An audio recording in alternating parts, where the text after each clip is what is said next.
Godzilla Minus One is an Oppenheimer sequel.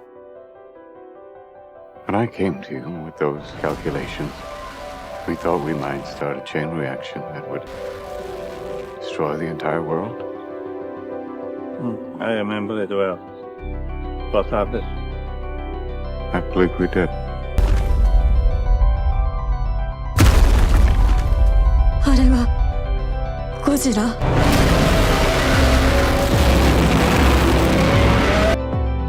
If you've watched my video on why Godzilla Minus One is so profound, then you know how wild I am about that film. I think it's up there as one of the best movies of the year, along with Oppenheimer. Not only is it up on that same tier as Oppenheimer, I think Godzilla Minus One should actually be thought of as a sequel to Oppenheimer. Yes, Godzilla Minus One is an Oppenheimer sequel. Let me explain. You know, even before Godzilla Minus One came out, and I was sitting in theaters watching the conclusion of Oppenheimer, I was thinking about how perfect it would be if Christopher Nolan made an Oppenheimer 2 about the rise of Godzilla, which would pivot from this historical drama about the creation of the atomic bomb and the ethical tensions of the atomic age to an almost biblical, apocalyptic literature style approach to the aftermath of the bomb and the overwhelming anxieties about what we've unleashed upon the world, symbolized in the Leviathan-like chaos monster, Godzilla. We can see Oppenheimer as historical drama, Godzilla Minus One as archetypal myth, but both telling the same story, but from two different narrative vantage points. Christopher Nolan's Oppenheimer is a biographical drama that tells the story of J. Robert Oppenheimer, the theoretical physicist who became known as the father of the atomic bomb. The film explores the ethical and moral dilemmas he faced during the development of the nuclear weapon and its subsequent impact on the world and his personal life. Godzilla Minus One is set in the aftermath of World War II and follows a former kamikaze pilot as he grapples with survivor's guilt and the devastation of post-war Japan. His life takes a dramatic turn when Godzilla, mutated by nuclear tests, emerges from the deep and begins a destructive rampage, leading him and others to confront the monster in a desperate attempt to protect their nation. Now, I want you to picture for a moment, and hey, heads up, we're going to be getting into spoilers for both movies, so you've been forewarned. I want you to picture for a moment that climactic scene in Oppenheimer where he's talking with Albert Einstein about the creation of the bomb. Albert, when I came to you with those calculations, we thought we might start a chain reaction that would destroy the entire world. I remember it well. What happened? But instead of his imagination flashing to cataclysmic images of atomic bombs igniting in the atmosphere or detonating all around the globe, instead of that, imagine him seeing visions of Godzilla emerging from the waters and decimating cities with his atomic breath.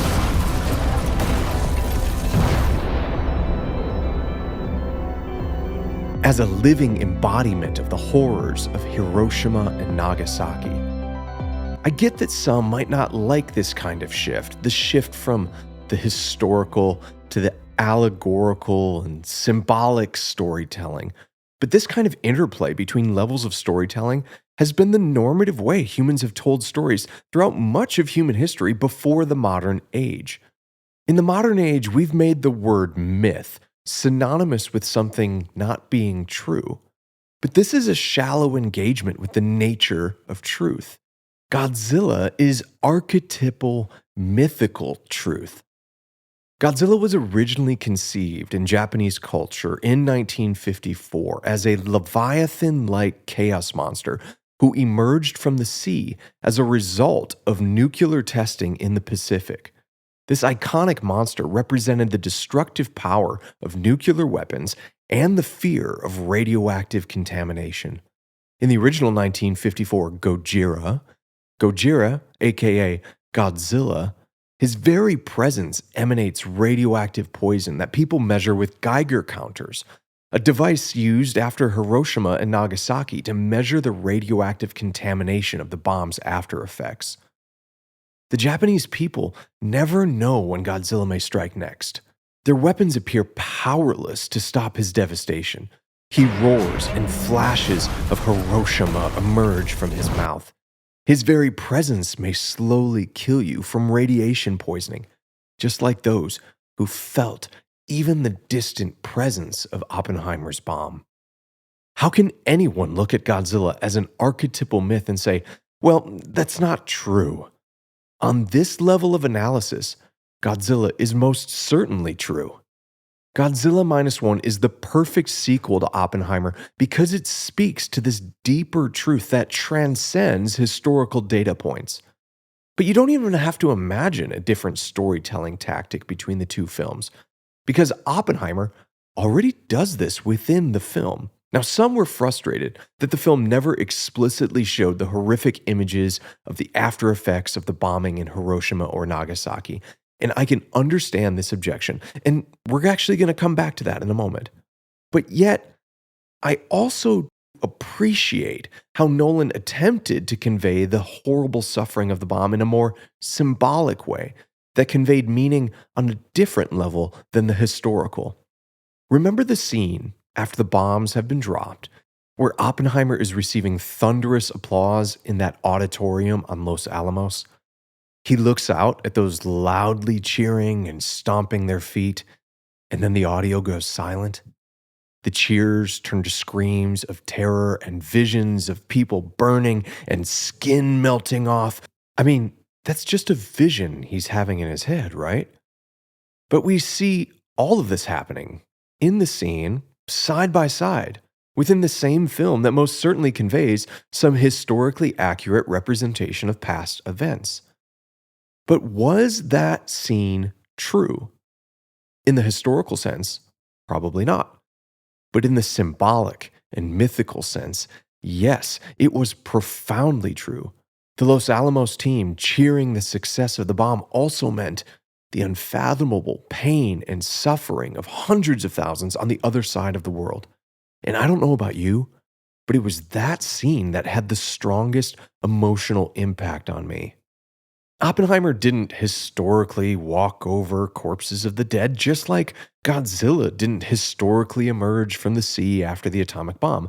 And yet, both of these symbols compress an intense emotional set of historically true details that are far beyond our ability to take in.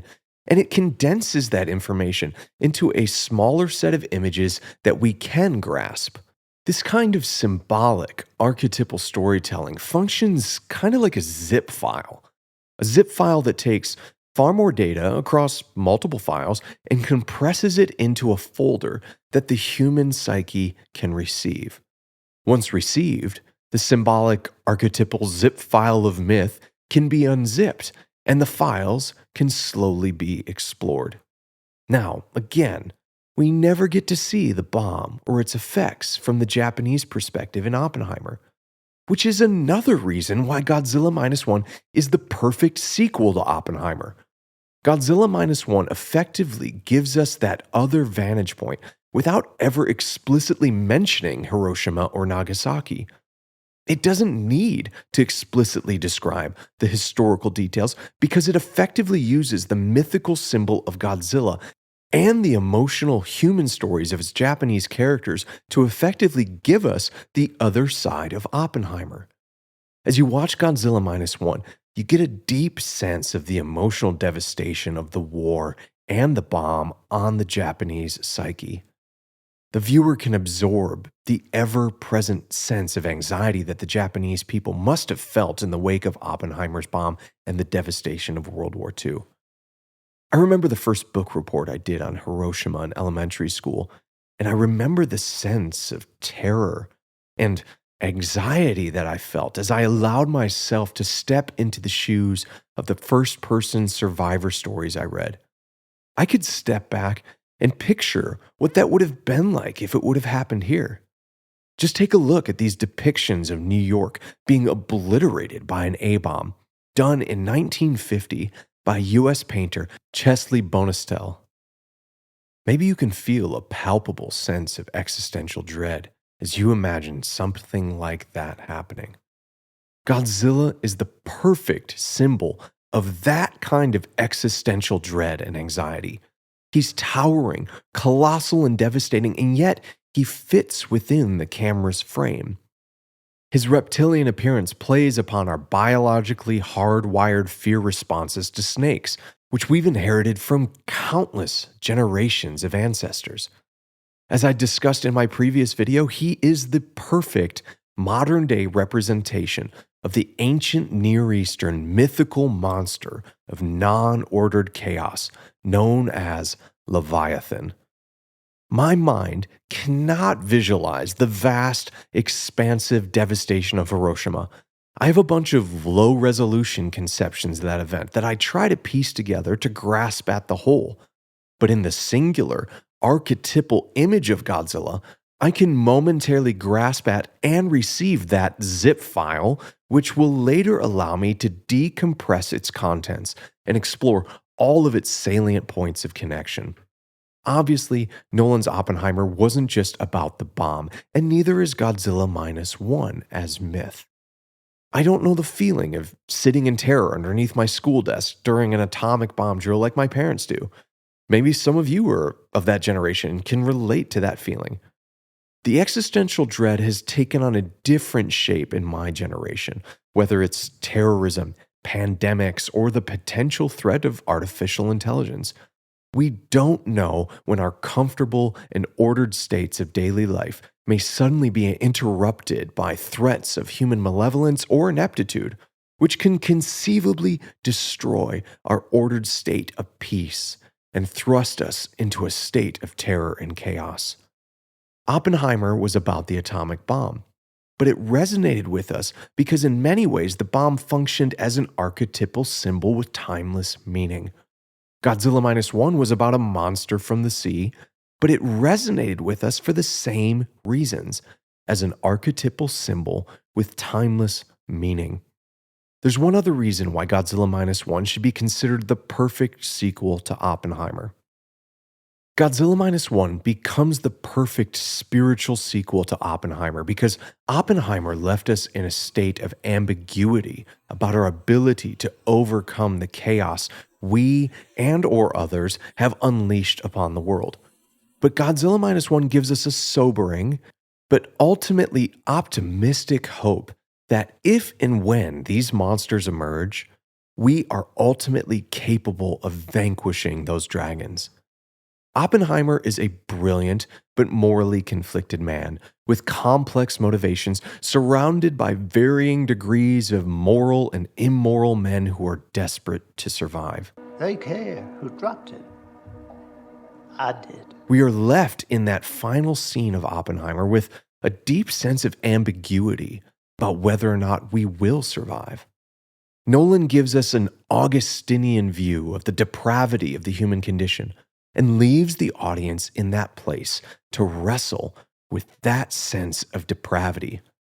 Godzilla Minus One is the perfect sequel because it starts from that place of depravity and hopelessness, but it doesn't leave the audience there. The heroes of Godzilla Minus One are morally conflicted men and women too, but their character arcs do not leave us without hope. When faced with existential annihilation, they combine their brilliance with moral commitment, virtue, and love for one another to protect and preserve all that is true, good, and beautiful about their home, their people, and the ones they so sacrificially love. If one left Oppenheimer wondering if there were any good men in the world, they found their answer in Godzilla Minus One. And that is why Godzilla Minus One is the perfect sequel to Oppenheimer. Thanks for watching. If you enjoy videos like this, which explore the deep, philosophical, and religious ideas embedded in our modern guiding stories, then I invite you to subscribe, turn on notifications, and leave me a comment below. Do you think Godzilla Minus One works as an Oppenheimer sequel? Why or why not? I love reading your comments. Tell me what you think about both films and the messages that you saw embedded in both of these stories.